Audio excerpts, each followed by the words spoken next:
War on CO2 is lost. Let's just admit it and get on with our lives. And here's from whatsupwiththat.com, Anthony Watts' website. A huge source of wonderful information on the silliness of fighting carbon dioxide. All right. COVID virus global economic downturn may not be affecting CO2 rise. May 2020 update. So let's read. This is from Dr. Roy Spencer's blog, which I also follow. And he updates this June 5th, just the other day.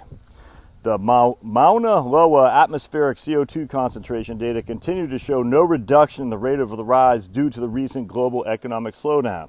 This demonstrates how difficult it is to reduce CO2 emissions without causing a major disruption to the global economy and exasperation of poverty.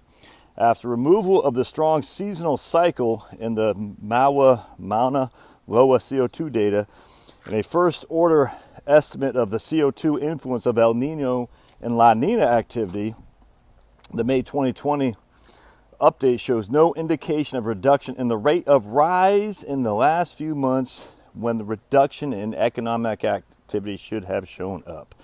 And for you just listening, you can see a graph here. As of May 2020, no atmospheric evidence of reduced global CO2 emissions from commie virus economic shutdown.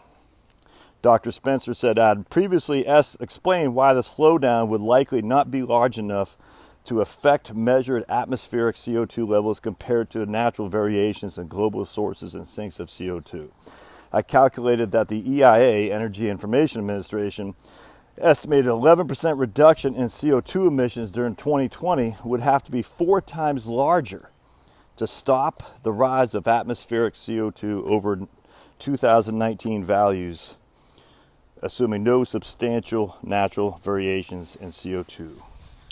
So basically what he's saying is the rise of CO2 is such, good boy, that even with a global shutdown of devastating proportions economically, the rise of CO2 marches on unimpeded. Thus, let's just go on with our lives recognizing that CO2 is here to stay.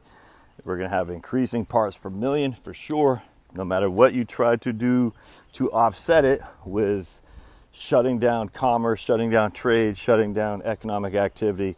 It's not going to work. The war on CO2 is lost. Your plants are rejoicing right now. We'll see you.